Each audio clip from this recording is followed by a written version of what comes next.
अस्सलाम वालेकुम, मेरा नाम डॉक्टर ज़ाहिद है और मैं कंसल्टेंट यूरोलॉजिस्ट हूँ। पहले हम वक़्तन-फ़वक़्तन आपके साथ वीडियोज़ बनाते रहते हैं और इन्फॉर्मेशन जितनी हमसे हो सकती है हम कोशिश करते हैं कि आपको वो प्रोवाइड करते रहें। अच्छा, आज हम थोड़ा मतलब एक ज़रा हट के वीडियो बना रहे हैं और जैसे हमने एक दफ़ा पहले भी एक पेशेंट की स्टोरी डिस्कस की थी, तो पेशेंट है जी, इनका ये इनको हम इनकी इजाज़त से वीडियो के अंदर शामिल कर रहे हैं और ये पेशेंट आए थे, वेरी इंटरेस्टिंग केस। सिर्फ़ ये आपसे शेयर करना है बेसिकली कि अगर कोई भी बीमारी टाइमली डायग्नोज़ हो जाए टाइमली डायग्नोज़ हो जाए और उसका जो प्रॉपर ट्रीटमेंट बनता है, वो हो जाए, तो पेशेंट कितनी बड़ी कॉम्प्लिकेशन से, कितनी बड़ी जो मिज़री आगे वाली लाइफ़ में उसके साथ होनी है, उससे बच सकता है। ये पेशेंट हैं जी हमारे पास प्रेज़ेंट किए थे, ऐज है इनकी 60 इयर्स। 60 ईयर मेल है। ये हमारे पास आज से तकरीबन डेढ़ 2 माह पहले प्रेज़ेंट किए थे इनकॉन्टिनेंस के साथ, ठीक है जी? और उसके साथ इनको थी वॉमिटिंग, इनकॉन्टिनेंस एंड वॉमिटिंग। जब इनका अल्ट्रासाउंड किया गया तो अल्ट्रासाउंड पे पोस्ट वाइड पेशाब करने के बाद मसाने में बहुत ज़्यादा पेशाब रह रहा था और ना सिर्फ पेशाब मसाने में रह रहा था, रिफ्लक्स भी हो रहा था दोनों गुर्दों में और वही रीज़न बन रही थी इनकी वॉमिटिंग की। जब हमने इनके लैब्स कराई, आरएफटीज़ कराए तो उसमें इनका क्रेटिनिन आया 6.3, यूरिया आया इनका 175। तो मोस्ट लाइकली यूरिया की वजह से नेफ्रोलॉजिस्ट मेरे से ज़्यादा बेहतर जान सकते हैं और 175 जो यूरिया था मोस्ट लाइकली उसकी वजह से ही इनको वॉमिटिंग हो रही थी और इनका प्रोस्टेट जो है वो ग्रॉसली इनलार्ज था। तो ये है प्रेजेंटिंग पेशेंट की वो जो कॉज बन रही थी वो थी जी ब्लैडर आउटलेट ऑब्स्ट्रक्शन।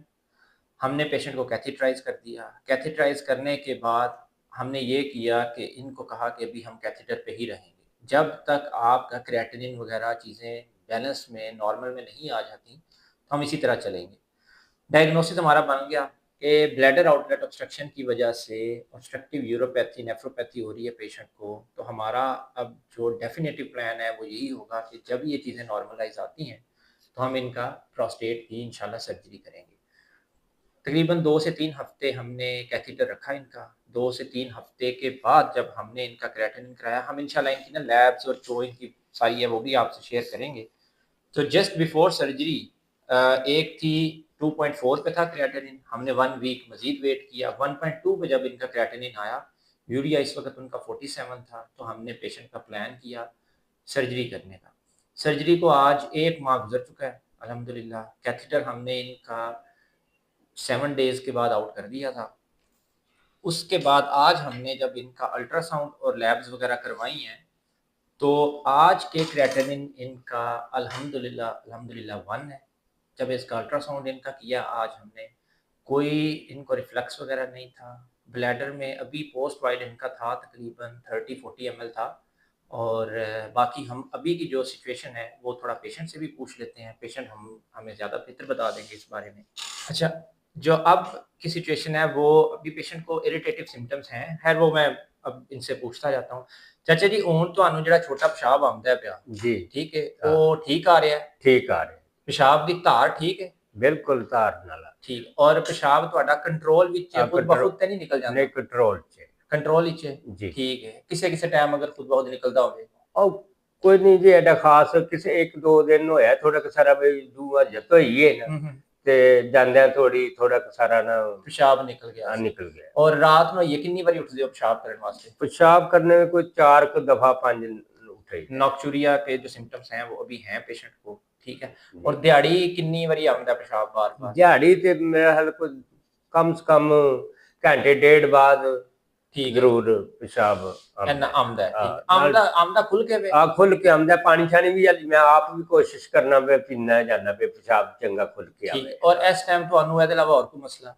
ਇਹਦੇ ਨਾਲ ਮਸਲਾ ਕੋਈ ਨਹੀਂ ਹੈ ਮੈਨੂੰ ਇੱਕ ਅਲਰਜੀ ਦਾ ਮਸਲਾ ਹੈ ਇਹਦੇ ਨਾਲ ਜਰਾ ਕ ਖਾਰਿਸ਼ ਜਿਹੀ ਹੁੰਦੀ ਰਾਤ ਨੂੰ ਪਿੰਡਾ ਮੇਰਾ ठीक है, ਢਿੜਕਦਾ ਬੜਾ। ठीक है। दूसरा अभी ये बता रहे थे ਤੁਸੀਂ ਦਰਦ ਦਾ ਵੀ ਦੱਸਦੇ ਸੀ ਤੇ ਦਰਦ ਵੀ ਕਿੱਥੇ ਮੈਨੂੰ दर्द रहता है? ਦਰਦ ਹੈ ਜਿਹੜੀ ਜਗ੍ਹਾ ਨੱਕ ਦੇ ਵਿੱਚ ਵਾਲੀ ਹੈ। ठीक है। बैक जी। एक के साथ आज इन्होंने मुझे बताया तो मुझे भी एकदम से हुआ। मैंने कहा कि कहीं ये ना हो कि पोस्ट वाइड दोबारा से ज़्यादा हो रहा हो, रिफ्लक्स शुरू हो गया हो।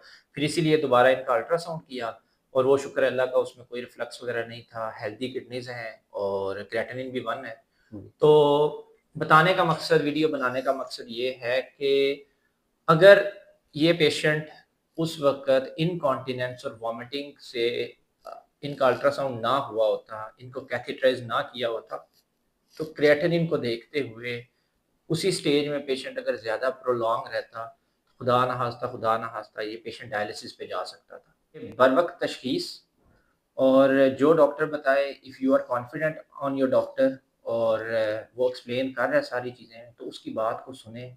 कोई भी ऐसा छोटे पेशाब का कोई भी ऐसा इश्यू होता है तो इन्वेस्टिगेशन, जो डॉक्टर कहता है वो इन्वेस्टिगेशन कराएँ और इस तरह का कोई भी मसला हो, जहाँ पे भी आप जो भी सुन रहे हैं, यूरोलॉजिस्ट को, कोई भी आपके एरिया में कंसल्टेंट यूरोलॉजिस्ट है, उसको चेक करवाएँ। Thank you very much.